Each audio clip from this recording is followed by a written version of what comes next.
Nehemiah's final reforms. On that day, the book of Moses was read aloud in the hearing of the people, and there it was found written that no Ammonites or Moabites should ever be admitted into the assembly of God, because they had not met the Israelites with food and water, but had hired Balaam to call a curse down on them. Our God, however, turned the curse into the blessing when the people heard this law. They excluded from Israel all who were of foreign descendants. Before this, Eliashib the priest had been put in charge of the stone rooms of the house of our God. He had closely associated with Tobiah, and he had provided him with a large room formerly used to store the grain offerings and incense and temple articles, and also the tithes of grain, new wines, and olive oil prescribed for the Levites, musicians, and gatekeepers, as well as the contributions for the priests. But while all this was going on, I was not in Jerusalem, for in the 32nd year of Artaxerxes, king of Babylon, I had returned to the king. Some time later, I asked him permission and came back to Jerusalem. Here I learned about the evil things Eliashib had done in providing Tobiah a room in the court of the house of God. I was greatly displeased, and all Tobiah's household goods out of the rooms. I gave orders to purify the rooms, and then I put back into them the equipment of the house of God with the grain offerings and the incense. I also learned that the portions assigned to the Levites had not been given to them, and that all the Levites and musicians responsible for the service had gone back to their own fields. So rebuked the officials and asked them, "Why is it the house of God neglected?" Then I called them together and stationed them at their posts. All Judah brought the tithes of grain, new wines, and olive oil into the stone rooms. I put Shelemiah the priest, Zadok the scribe, and a Levite named Pedaiah in charge of the storeroom, and made Hanan, son of Zakkur, the son of Mattaniah, their assistants, because they were considered trustworthy. They were made responsible for distributing the supplies to their fellows Levites. Remember me for this, my God, and do not blot out what I have so faithfully done for the house of my God and its service. In those days I saw people in Judah treading wine presses on the Sabbath and bringing in grain and loading it on donkeys. Together with wine grapes figs, and all other kinds of laws, and they were bringing all into Jerusalem on the Sabbath.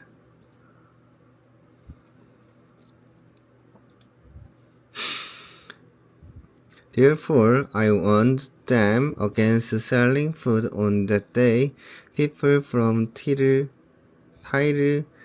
who lived in Jerusalem were bringing in fish and all kinds of merchandise and selling them in Jerusalem on the Sabbath to the people of Judah. I rebuked the nobles of Judah and said to them, "What is this wicked thing you are doing, desecrating the Sabbath day? Didn't you ancestors do the same things so that our God brought all this calamity on us and on this city? Now you are stirring up more rage against Israel by desecrating the Sabbath." When evening shadows fell on the gates of Jerusalem before the Sabbath, I ordered the doors to be shut and not opened until the Sabbath was over. I stationed some of my own men at the gates so that no load could be brought in on the Sabbath day. Once or twice the merchants and sellers of all kinds of goods spent the night outside Jerusalem. But I warned them and said, "Why do you spend the night by the wall? If you do this again, I will arrest you." From the time on the no longer came on the Sabbath, then I commanded the Levites to purify themselves and go and guard the gates in order to keep the Sabbath day holy.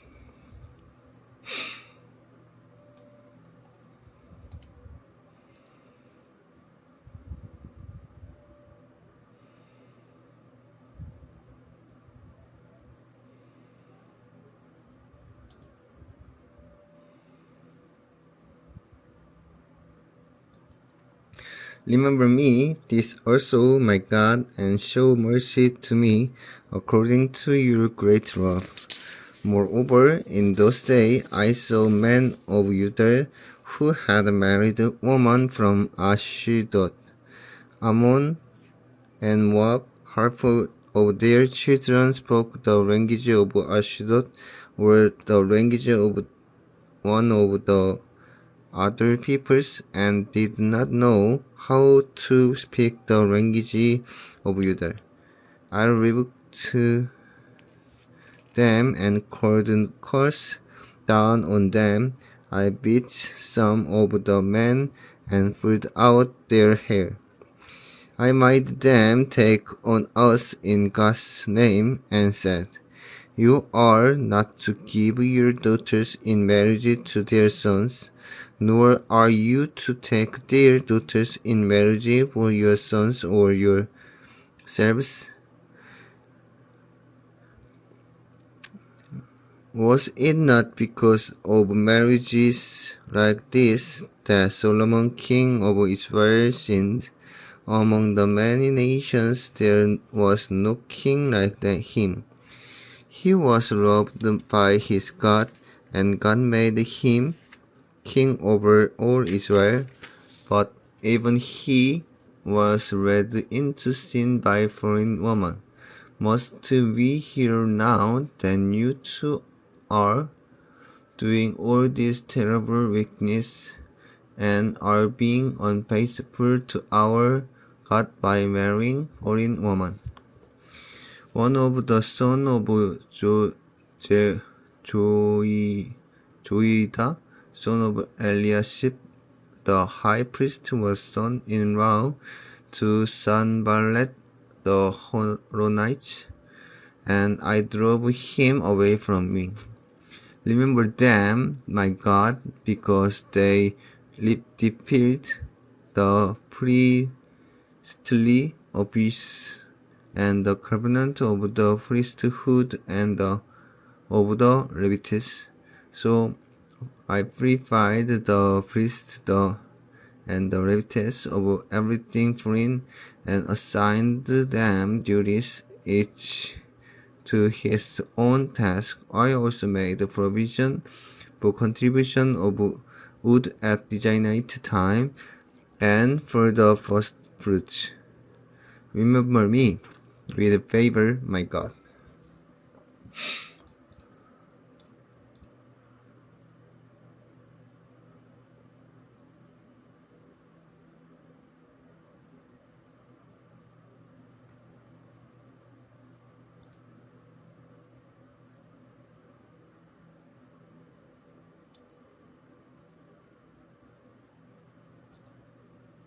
King Vashti deposed. This is what happened during the time of Xerxes. The Xerxes who ruled over 127 provinces stretching from India to Kush. At the time, King Xerxes designed from his royal throne in the citadel of Susa, and in the 3rd year of his reign, and gave a banquet for all his nobles and officers, the military leaders of Persia and Media. The princes and the nobles of the province were present. For a full 180 days, he displayed the vast wealth of his kingdom and the splendor and glory of his majesty. When these days were over, the king gave a banquet lasting 7 days in the enclosed garden of the king's palace for all the people from the least to the greatest who were in the citadel of Susa. The garden had hanging of white and blue linen fastened with cords of white linen and purple material, 2 silver rings on marble pillars. There were couches of gold and silver on a mosaic pavement of porphyry, marble, mother of pearl, and other costly stones. Wine was served in goblets of gold, each one different from the other, and the royal wine was abundant in keeping with the king's liberality. By the king's command, each guest was allowed to drink with no restrictions, for the king instructed all the wine stewards to serve each man what he wished.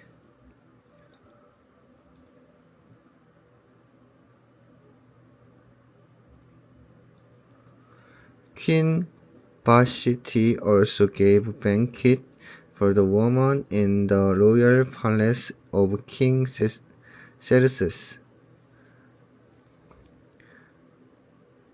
On the 7th day, when King Xerxes was in high spirits from wine, he commanded the 7 eunuchs who served him, Mahuman, Bichta, Habona, Bigta, Abagta,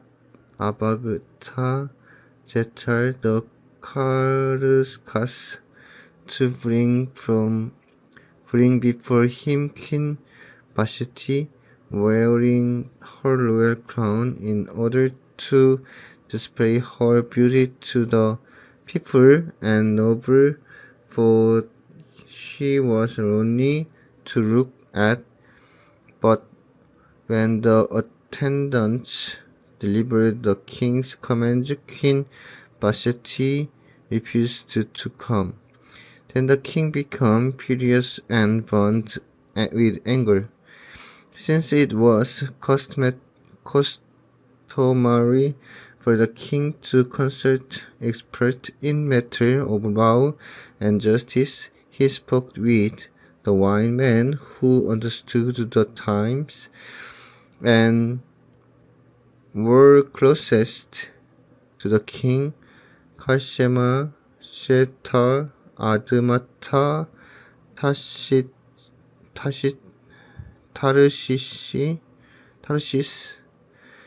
Meres,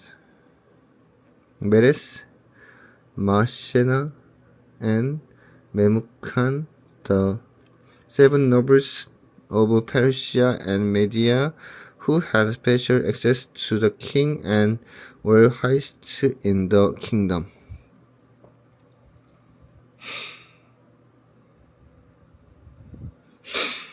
According to law, what must be done to Queen Vashti? He asked, and she has not obeyed the command of King Xerxes that the eunuchs have taken to her. Then Memucan replied in the presence of the king and the nobles, Queen Vashti has done wrong, not only against the king but also against all the nobles and the people of all the province of King Xerxes, for the king's conduct will become known to all the women, and so they will despise their husband and say, King Xerxes commanded Queen Vashti to be brought before him, but she would not come. This very day, the Persian, the Median woman of the nobility, who have heard about the king's conduct, will respond to all the king's nobles in the same way. There will be no end of disrespect and discord.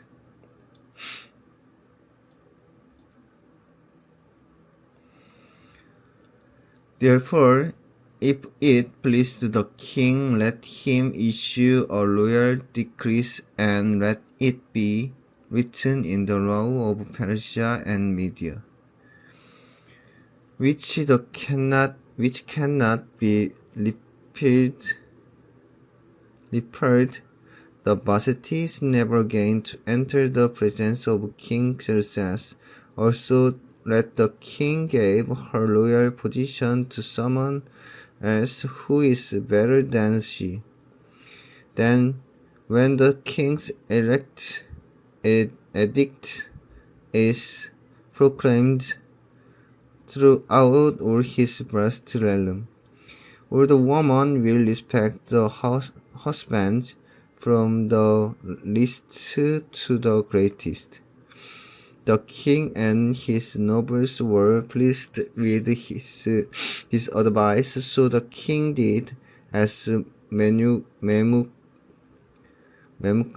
proposed.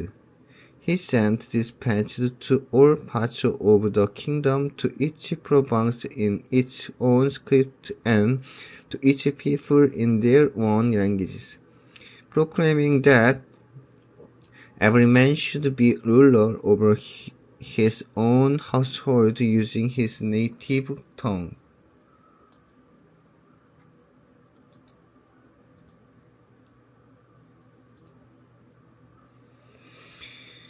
Esther made queen. Later, when King Xerxes' fury had subsided, He remembered Vashti and what she had done and what he had decreed about her. Then the king's personal attendant proposed,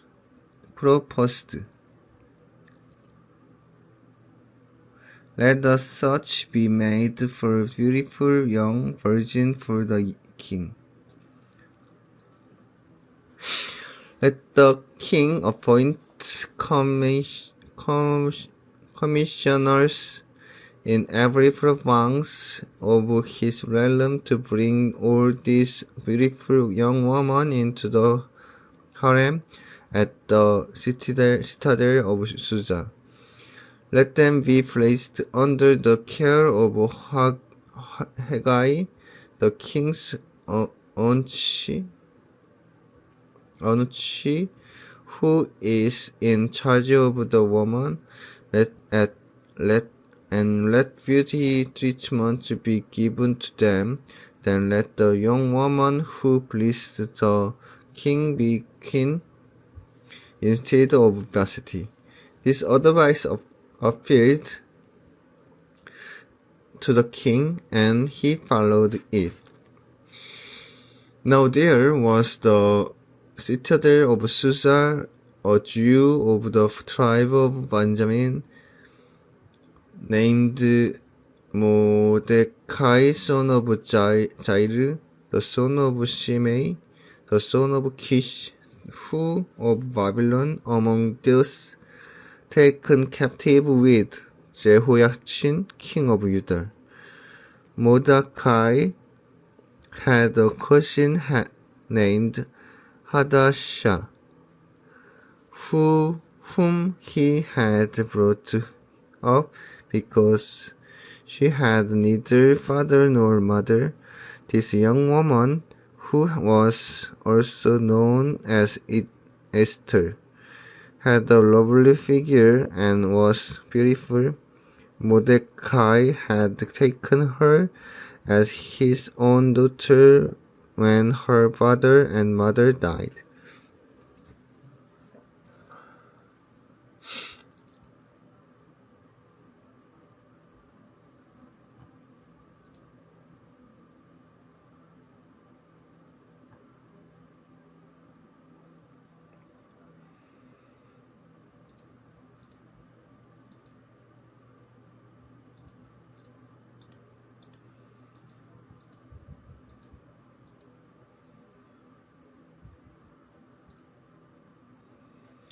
When the king's order, the edict, had been proclaimed, many young women were brought to the citadel of Susa and put under the care of Hegai.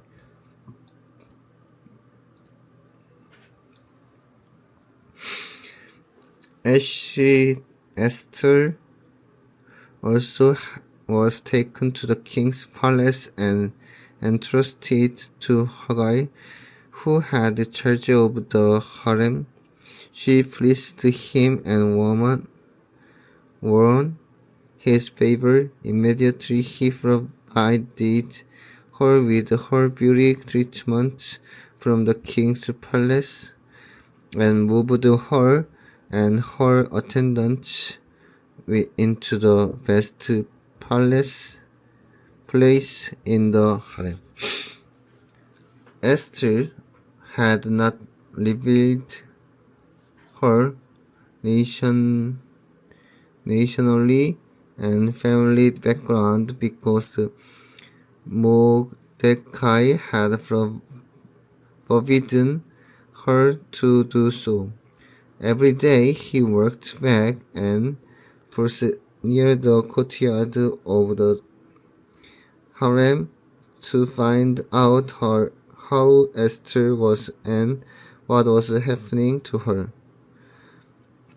Before a young woman turn came to go into King Xerxes, she had to complete 12 months of beauty treatment prescribed for the woman, 6 months with oil of myrrh, the 6 with perfumes and cosmetics, and this is how she would go to the king. Anything she wanted was given her to take with her from the harem to the king's palace.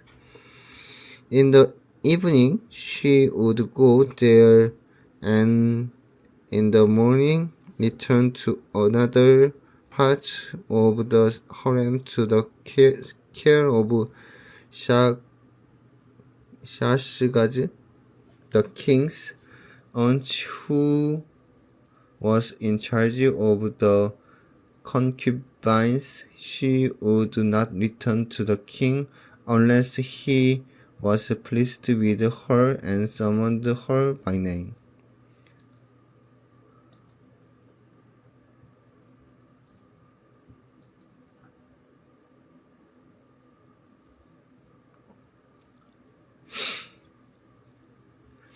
When the turn came for Esther, the young woman, Mordecai had adopted the daughter of his uncle Abihail, to go to the king. She asked for nothing other than what Haggai, the king's aunt, who was in charge of the harem, suggested, and Esther won the favor of everyone who saw her. She was taken to King Xerxes in the royal residence in the 10th month, the month of Tebes, in the 7th year of his reign. Now the king was attracted to Esther more than to any of the other women, and she won his favor and approval more than any of the other virgins. So he set a royal crown on her head and made her queen instead of Vashti. And the king gave a great banquet, Esther banquets, for all his nobles and officers. He proclaimed a holiday throughout the province and distributed gifts with royal liberality.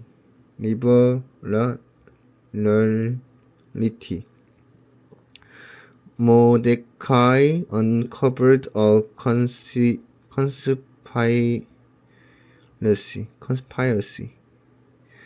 When the virgins were assembled a second time, Mordecai was sitting at the king's gate, but Esther had kept secret her family background and nationality, just as Mordecai had told her to do.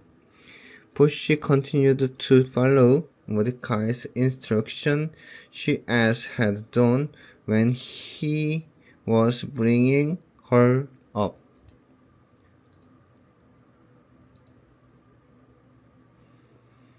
During the time Mordecai was sitting at the king's gate, Bigthana and Teresh, two of the king officers who guarded the doorway, became angry and conspired to assassinate King Xerxes.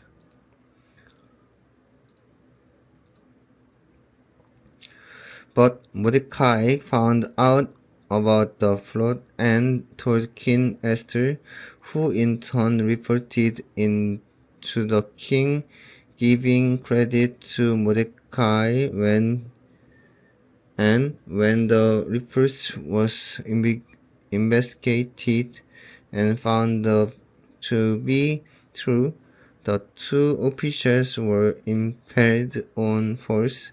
All this was recorded in the book of the annals in the presence of the king. Haman's plot to destroy the Jews. After this event, King Xerxes honored Haman, son of Hammedatha, the Agagites him and giving him a set of honor higher than that of all the other nobles. All the royal officials at the king's gate knelt down and paid honor to Haman.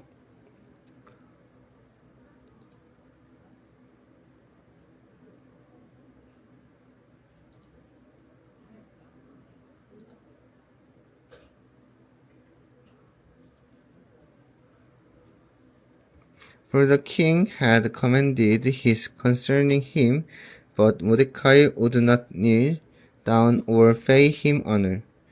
Then the royal officials at the king's gate asked Mordecai, "Why do you disobey the king's command?"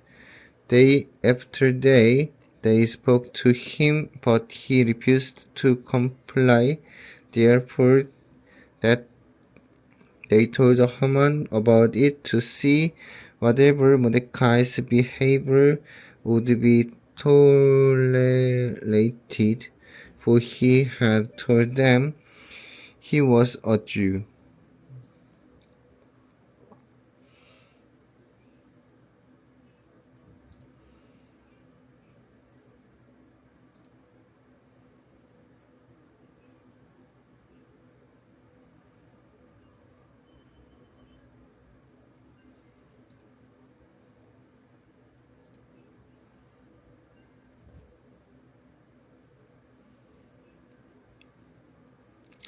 When Haman saw that Mordecai would not kneel down or pay him honor, he was enraged.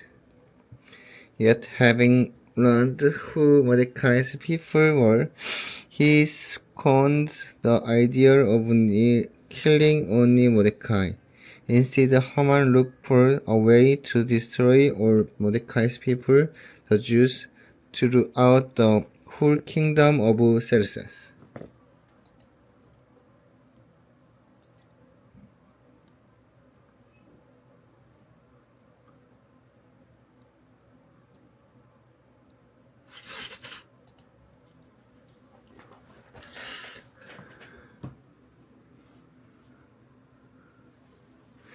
In the 12th year of King Xerxes, in the first month, the month of Nisan, the fool, this is the lot, was cast in the presence of Haman, select a day and month, and the lot fell on the 12th month, the month of Adar.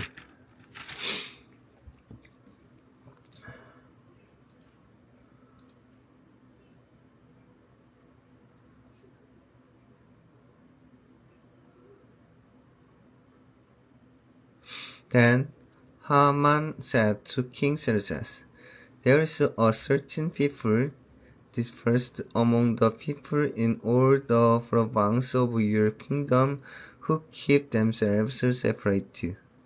Their customs are different from those of all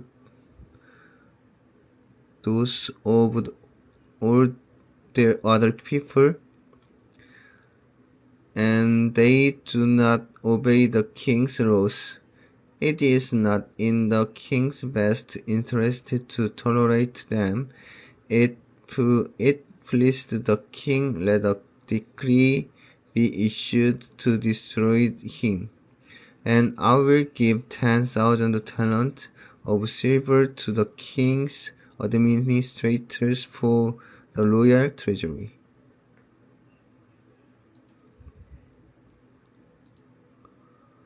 So the king took his signet ring from his finger and gave it to Haman, son of Hammedatha the Agagite.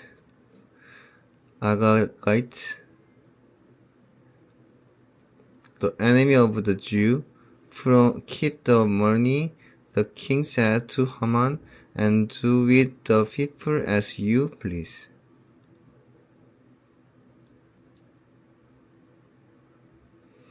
Then on the 13 days of the first month, the royal secretaries were summoned. They wrote out in the script of each province and in the language of each people or Haman's orders to the king's straps.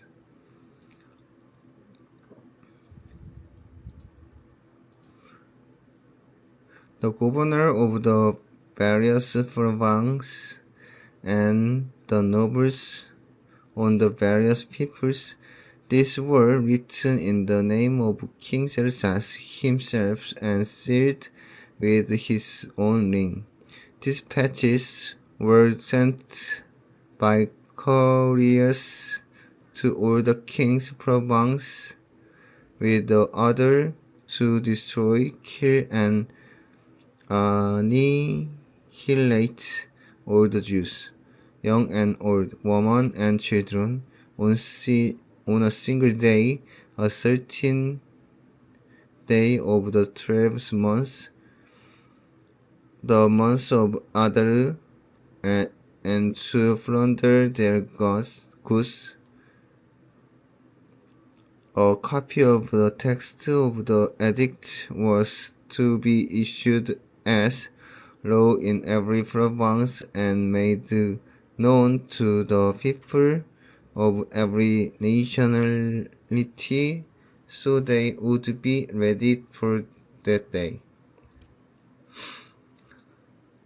The couriers went out, squared on the king's command, and the edict was issued in the citadel of Susa. The king and Haman sat down to drink, and the city of Susa was bewildered.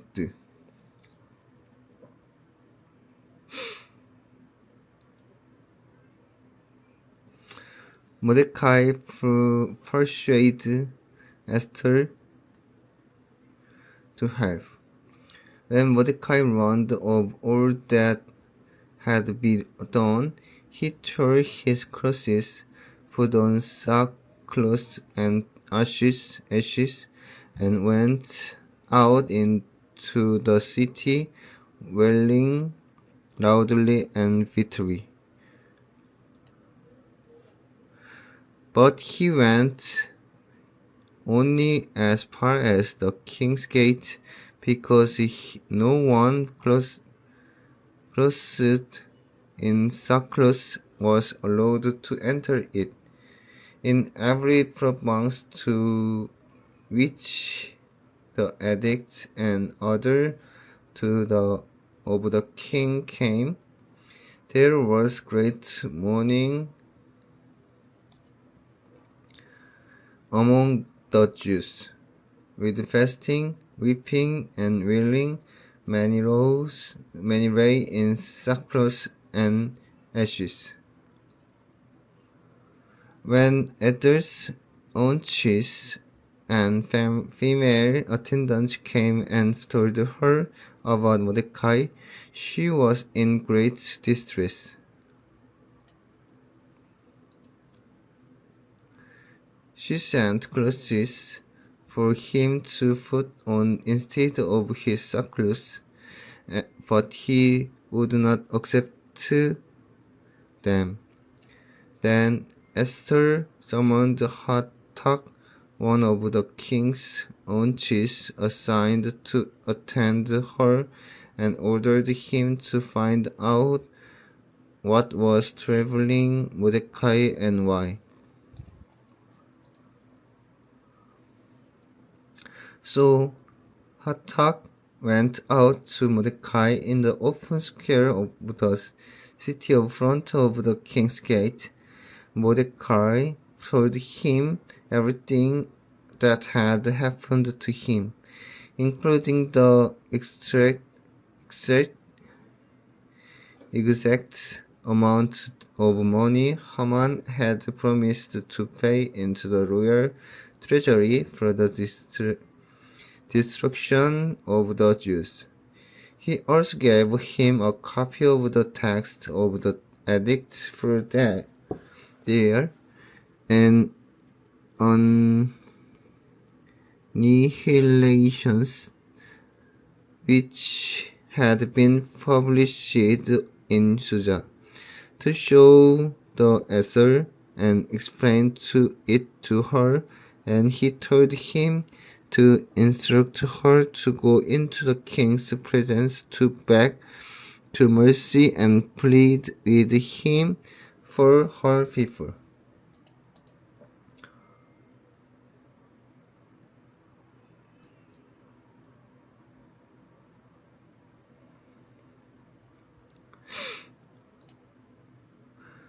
Hathach went back and reported to Esther what Mordecai had said.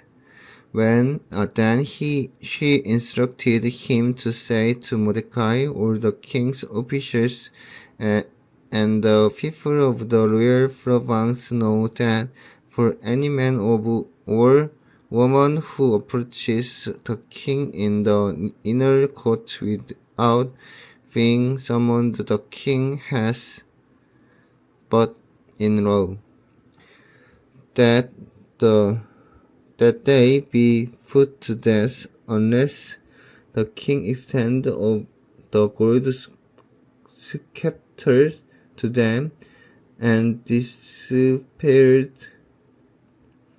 spared their lives.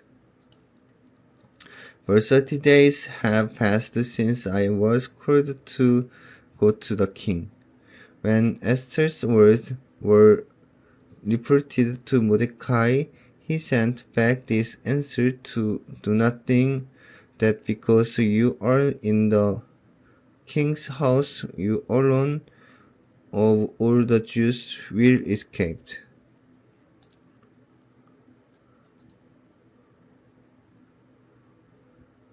For if you remain silent at this time, relief and deliverance for the Jews will arise from another place, but you and your father's family will perish. And who knows but that you have come to your royal position for such a time as this?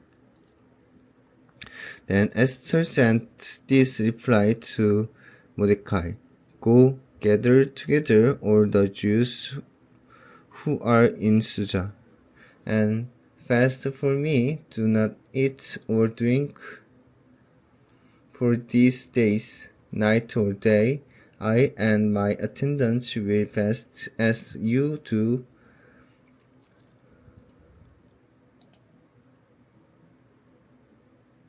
When this is done, I will go to the king, even though it is against the law, and if I perish, I perish.